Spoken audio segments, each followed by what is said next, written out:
je suditi prema raspoloženju, atmosferi među igračima, stvarno dugo nisam bio, tu sam 96. nisam vidio bolju atmosferu, da je praktički prava porodična atmosfera. Evo, od utakmice u avgustu prije godinu dana,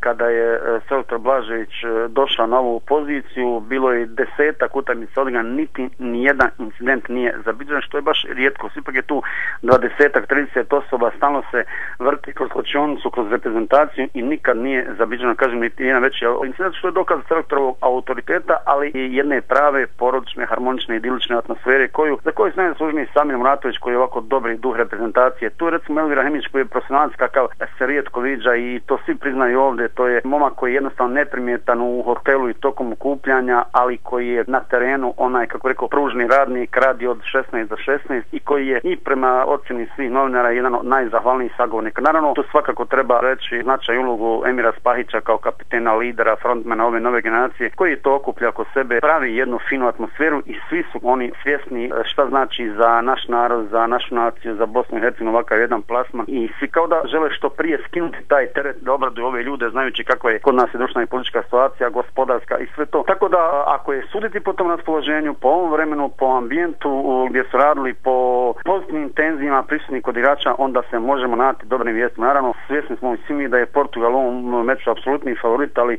znamo tako da favoriti često ne pobjeđuju, da su i ovi baraž uvijek bude neka iznenađenja i svi se nadamo da će upravo Bosna i Hercegovina biti to najveće iznenađenje, da će otići na svjetsko prvenstvo.